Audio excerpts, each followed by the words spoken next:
नमस्कार मित्रांनो, श्री स्वामी समर्थ. आपलं माझ्या यूट्यूब चॅनलवर पुन्हा एकदा हार्दिक स्वागत आहे. भगवान श्रीरामांनी सांगितली ही 4 कामं जी स्त्रीने तिच्या नवऱ्याच्या अगोदर करू नयेत. मित्रांनो, स्त्रीला घरची लक्ष्मी समजले जाते. असे म्हणतात की ज्या घरामध्ये स्त्री सुखी आहे, ज्या घरामध्ये स्त्रीला मान सन्मान आहे, अशा घरांमध्ये सर्व देवी देवता निवास करत असतात.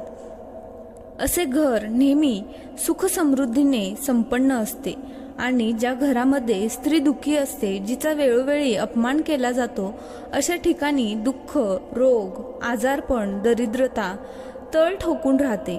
आपल्या देशामध्ये पुरातन कालापासून स्त्रीची पूजा केली जात आहे, कारण स्त्री नेहमीच सुख समृद्धी वाढवत असते. जर तीच स्त्री तिच्या नियमांचं आणि आदर्शांचं पालन करत नसेल तर अशा घरांमध्ये दुःख, भांडण आणि क्लेश उत्पन्न होऊ शकतो. आज मी तुम्हाला या व्हिडिओमार्फत अशा काही गोष्टी सांगणार आहे, ज्या गोष्टी एका गृहिणीने नवऱ्याच्या अगोदर बिलकुल करू नयेत. मित्रांनो, आनंद रामायणामध्ये एक प्रसंग आहे ज्यामध्ये भगवान श्रीरामांनी स्त्रियांना खूपच चांगल्या गोष्टी सांगितल्या आहेत.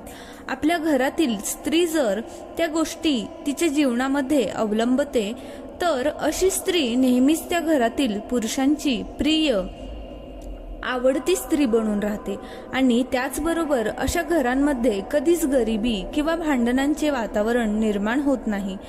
तर मित्रांनो, तुम्हाला माझी विनंती आहे की तुम्ही हा व्हिडिओ शेवटपर्यंत अगदी लक्षपूर्वक ऐका आणि तुमच्या घरातील स्त्रियांना सुद्धा हा व्हिडिओ आवर्जून दाखवा.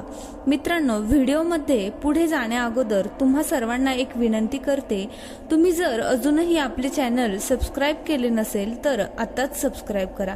त्याचबरोबर मित्रांनो, प्रभू श्रीरामासाठी व्हिडिओला लाईक करायला विसरू नका आणि कमेंटमध्ये प्रभू श्रीरामाचा जयघोष हा झालाच पाहिजे.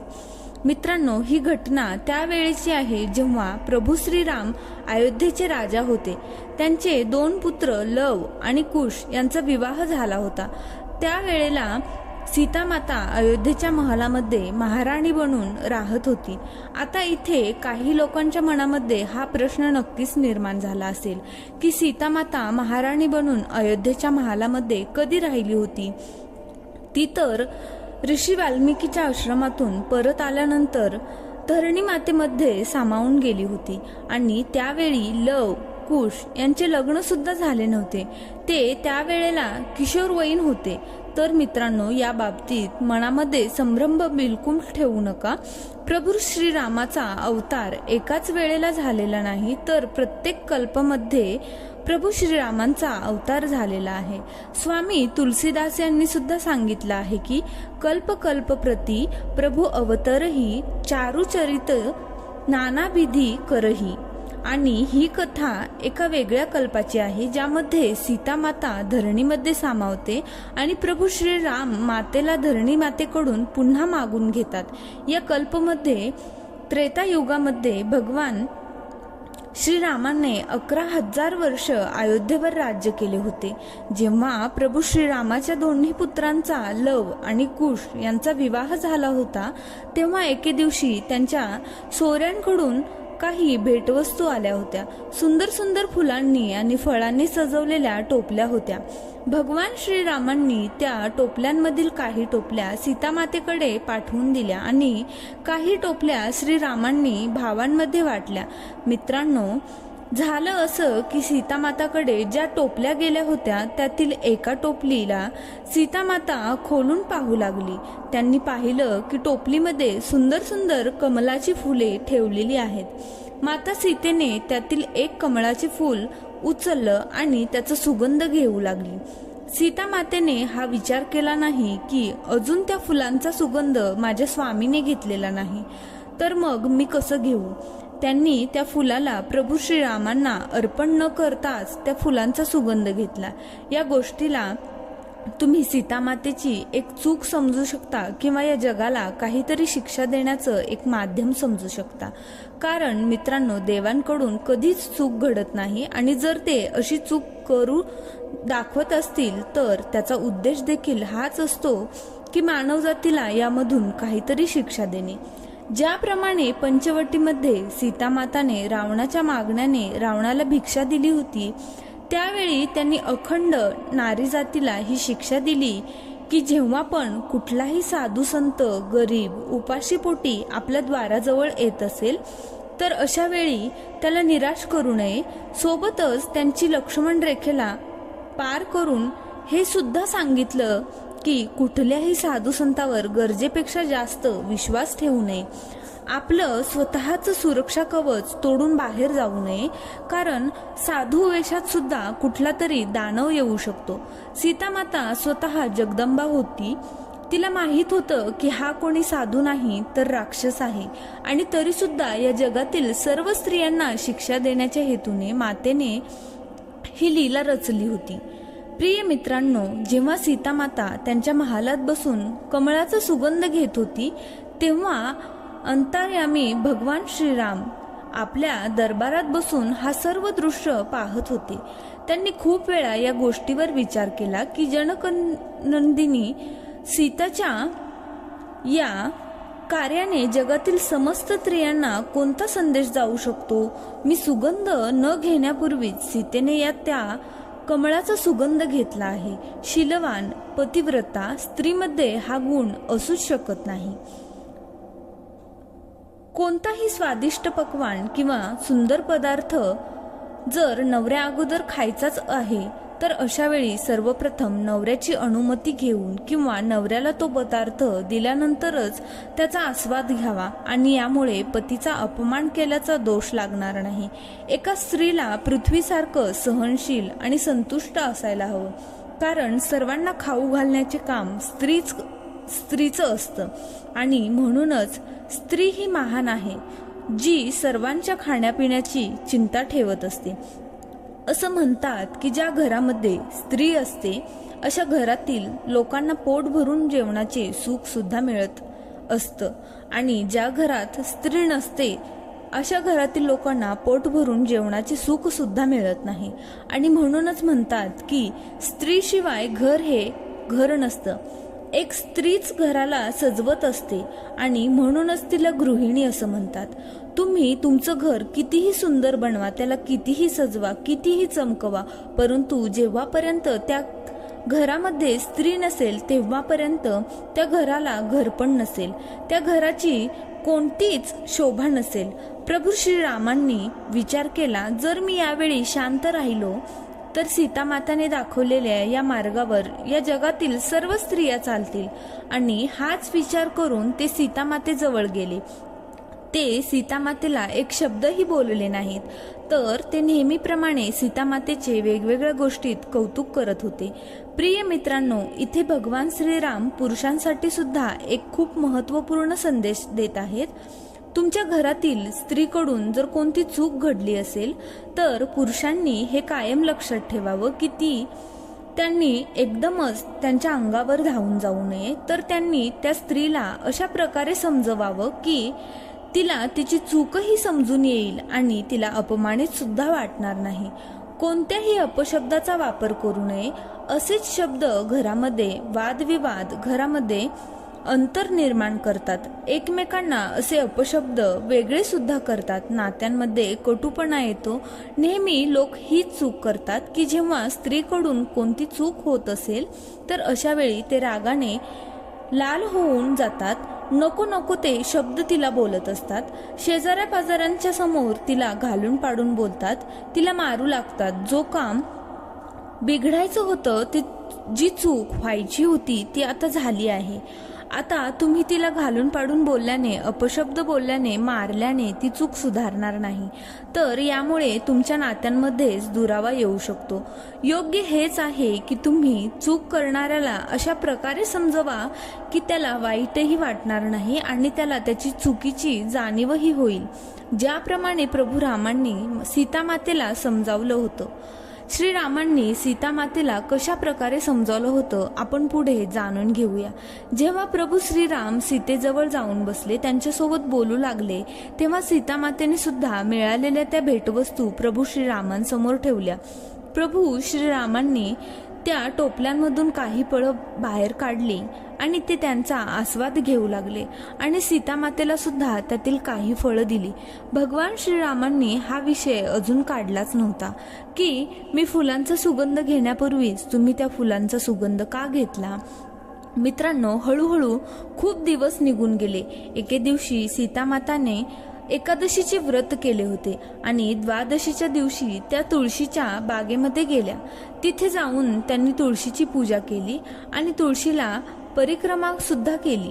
एकादशीचं व्रत ठेवल्यामुळे सीतामातेच्या शरीरामध्ये थोडी थकावट आली होती आणि अशामध्येच सीतामातेच्या साडीच्या पदरामध्ये तुळशीचं एक पान अडकून तुटून तो पृथ्वीवर पडला. द्वादशीच्या दिवशी त्या तुळशीपत्राला तुटलेले पाहून सीतामातेने विचार केला, मी तर खूप मोठा अपराध केला आहे. आणि हाच विचार करून सीतामाता थोडी भयभीत झाली आणि त्यांनी त्या तुळशीपत्राला उचलून त्याला प्रमाण करून पुन्हा त्या बागेमध्ये ठेवली आणि गुपचूप पुन्हा त्यांच्या महालामध्ये परत आल्या. मित्रांनो, योगायोगाने त्याच वेळी श्री नारद मुनी आले होते. प्रभू श्रीरामांनी नारद मुनींचे खूप चांगल्या प्रकारे स्वागत केले आणि त्यांना आसनावर बसण्यास सांगितले.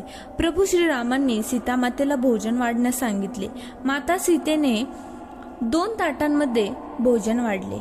एक ताट प्रभू श्रीरामांसमोर ठेवले आणि दुसरं ताट श्री नारद मुनींच्या जवळ ठेवले. जाण्यासाठी त्या निघाल्या तेव्हा नारद मुनी म्हणाले, हे माता, मला क्षमा कर. आज मी तुम्ही वाढलेले अन्न नाही खाऊ शकत, कारण आज तुम्ही एक खूप मोठं पाप केलं आहे. आज द्वादशी आहे आणि द्वादशीच्या दिवशी तुम्ही एक तुळशीपत्र तोडले आहे. असं म्हणतात की द्वादशीला, संक्रांतीला, चतुर्दशीला, शुक्रवार आणि मंगळवार, सूर्यग्रहण आणि चंद्रग्रहणाच्या दिवशी सूर्यास्ताच्या आधी आणि सूर्यास्ताच्या नंतर, घरामध्ये नवीन बालक जन्माला आल्यानंतर, कोणाचा देहांत झाल्यानंतर जे लोक तुळशीपत्र तोडतात ते लोक या जगातील एका मोठ्या महापापाचे धनी बनतात. आणि म्हणूनच आज मी तुम्ही वाढलेलं अन्न नाही खाऊ शकत. भगवान श्रीरामांना हे सर्व तर माहीतच होतं, कारण ह्या सर्व लीलेचे करता करविता तेच होते आणि त्यांच्या इच्छेनेच नारद मुनी हे सर्व करत होते. हे सर्व जाणून सुद्धा प्रभू श्रीराम नारद मुनींना विचारू लागले, हे देवर्षी, ह्या पापापासून मुक्तता मिळवण्याचा कोणता उपाय नाही का? जर तुम्हाला यावरील उपाय माहीत असेल तर देवी सीतेला हा उपाय सांगून त्यांना ह्या अपराधापासून मुक्त करा. मित्रांनो, नारद मुनी म्हणू लागले, हे भगवंत, ह्याचा एकच उपाय आहे. जर देवी सीता त्या तुटलेल्या तुळशीपत्राला तिच्या पतिव्रता धर्माच्या जोरावर त्या तुळशीच्या झाडावर पुन्हा जोडू शकली तर सीतामाता ह्या पापापासून मुक्त होऊ शकते. सीतामाता म्हणू लागली, हे देवऋषी, यामध्ये अशी कोणती मोठी गोष्ट आहे? मी माझ्या पतिव्रता धर्माच्या जोरावर त्या तुळशीपत्राला त्या झाडासोबत आता लगेचच जोडते. मित्रांनो, एवढंच बोलून सीता पुन्हा त्या तुळशीच्या बागेमध्ये गेली आणि तुटलेले त्या तुळशीपत्राला प्रमाण करून भक्तिपूर्वक भावनेने म्हणू लागली, हे तुळशी माता, जर माझ्यामध्ये पतिव्रता धर्माची शक्ती असेल तर हे तुटलेले तुळशीपत्र पुन्हा तुझ्या अंगासोबत जोडून घे. मित्रांनो, असं म्हणून जेव्हा सीतामातेने समोर पाहिले तेव्हा तो तुळशीपत्र तुळशीच्या झाडाला पुन्हा जोडला गेला नाही. आणि हे सर्व पाहून सीतामातेला खूप जास्त दुःख झालं. सीतामाता विचार करू लागली की मी असं कोणतं कार्य केलं आहे की ज्यामुळे माझ्या पतिव्रत धर्माची शक्ती कमी झाली आहे. सीतामाता खूपच दुःखी झाली. तिला खूप वाईट वाटत होतं.